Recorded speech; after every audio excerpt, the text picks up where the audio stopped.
38-year-old Samir Hammada is a resident of Masafer Yatta in the occupied West Bank.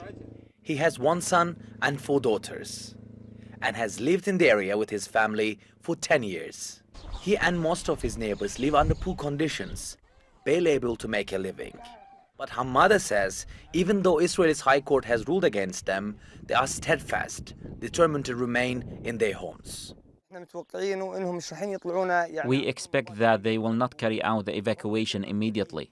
In the beginning, they will restrict us. For example, they will build a wall over there. On the other side, the settlers. And on the third side, there will be the police and the army that will prevent us from passing. They restrict you and the movement of the farmers to get tired of the area and leave it. But we will not leave this place.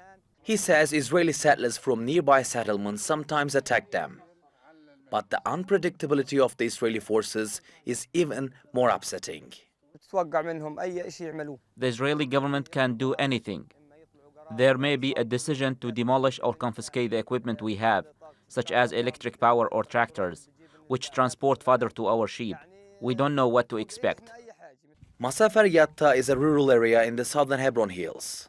It's under full Israeli control, and the army declared it a firing zone in 1981.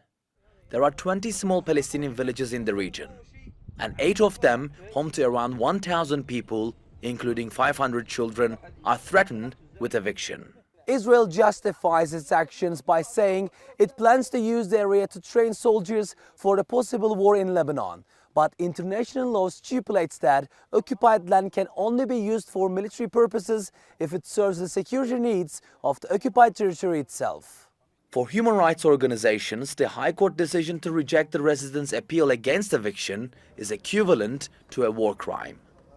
What Israel is doing in the Masafer Yatta area is a forced displacement of the original population. The decision of the Supreme Court of Justice is a war crime legislation. We believe these measures must be stopped immediately, and if these procedures are carried out on the ground, the leaders of Israel, the judges of the High Court of Justice, and the military leaders must be tried as war criminals, because there is indeed an implementation of a war crime. Samir and other Palestinians know that Israel can throw them out at any time.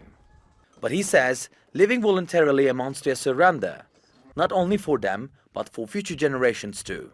Masafer Yatta, World, Occupy West Bank.